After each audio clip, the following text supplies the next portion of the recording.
Hi, my name is Ayanda. I coach survivors of early childhood neglect.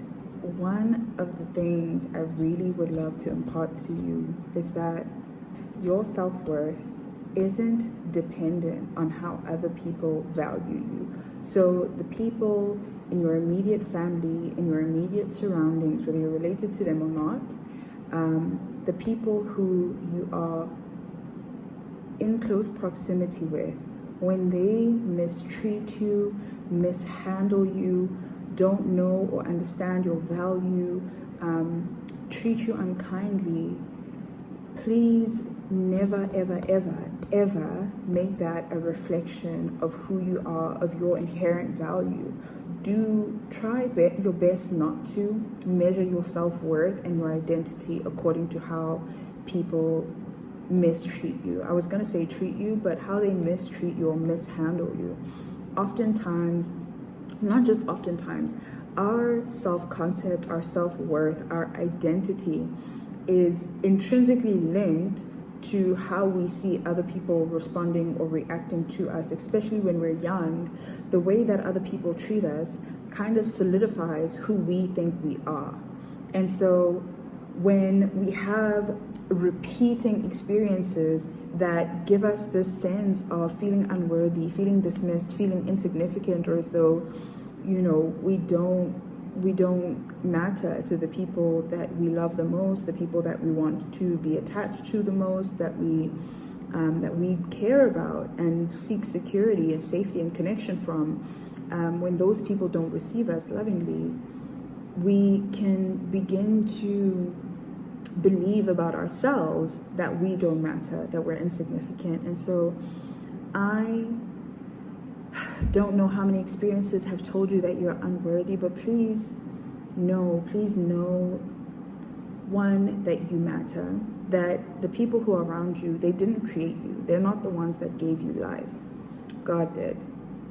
Secondly, please also know that our childhood it's impactful in the sense that it frames a lot of who we think we are, but it is a small container.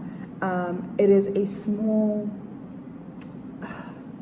snapshot of time. Like, it is, in comparison to the rest of the life that you're going to live, the amount of people that you're going to meet, the opportunities to love, to create, to contribute something powerful in the world, the amount of things that you're going to be able to live through, navigate, enjoy in this lifetime are not reflected in that isolated, insular place of your immediate family. It is only one time, one space, and because it feels so big and inescapable and so hard set, like set in stone almost, like you can't really escape it oftentimes, but please know it's not all there is. There will be more people, more opportunities to love. There's a bird outside, sorry. There will be more opportunities to love, to have a restoration of your own heart. There will be people who reflect you back to you positively, who see your lovely traits for who you are. There will be people who God sends into your life who will be like a soothing balm to your soul, who will listen to you and validate you and love you and treat you with compassion and care. And just because you didn't get that from your immediate family doesn't mean that you aren't worthy of it, doesn't mean that it's never going to come. Please know and understand that the grief and the loneliness that you feel because of those early childhood experiences, it's so valid. It is so valid that you feel fearful and hopeless. I understand it. And also, I really want you to know that there is more. There will be more to come. And I'm just asking you to please hold on, especially when those voices creep in that are trying to convince you that, like, nobody cares about you. If you disappeared, no one would miss you. I used to have a lot of intrusive thoughts like that when I was growing up, especially in high school, where I was just like, if I were just to be gone, like, would anybody even, take a second thought? Like, would anybody miss me? And at that time, although this isn't objectively true now, and I understand that now, but it was how I felt at the time. And at the time, my internal dialogue was telling me, no one would care. They'd attend your funeral and then they'd forget about you in a couple of weeks. And it felt like my life was not going to go forward. I was also like struggling with some other things that just made me feel incredibly inept and incompetent. I have ADHD, and so I was struggling academically, so I didn't even have an outlet in school to make me feel validated and accomplished. But I did eventually found like creative outlets, which actually helped me process a lot of the things I was feeling, and also kind of gave me a sense of accomplishment. But I won't get too deep into that. But just know that like those early childhood experiences where you feel isolated and alone, overwhelmed,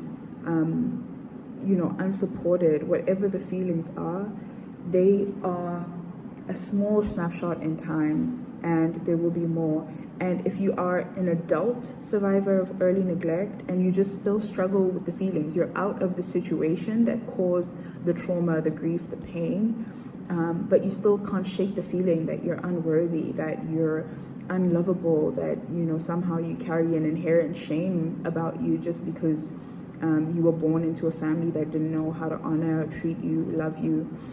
I also want you to know that in this present time and moment, you are an adult. So the fear that you felt when you felt disconnected, unseen by the people who are around you when you were a child, you are now in a position where that's no longer a threat to your safety. And not only that, you are now in a position to look back retrospectively and say, I feel so sorry for that child. My heart hurts for that child that I was, who needed a person like me to see her, to grieve with her, to hold her. And I'm gonna love and validate and accept myself now and be to myself as an adult now, with my internal dialogue, with how I think about myself, how I talk about myself to other people and to myself. And I'm gonna validate myself and be that loving presence that I didn't have. You're in a position where you can do that now. And so wherever you are on your healing journey, as you are learning about yourself and coming home to yourself and reparenting yourself and retrieving all of that grief and retrieving your identity from the grief and the loneliness that you experienced in childhood, please just keep going. Just keep going. Like, don't give up. God loves you. I love you. I'm rooting for you, literally always. And if you don't believe that I'm rooting for you, literally always, that's a you and you inner dialogue thing, because I am. And there is someone in the world who wants to see each and every other person prosper and reach their fullest potential and capacity. And it doesn't happen when our whole identity is being diminished by people around us. And so I'm rooting for you. I love you. I hope you prosper, and I want to see you win. And if you want to check out additional resources or check out my other social media pages, just look at the links down below. I'll see you in the next video. I love you.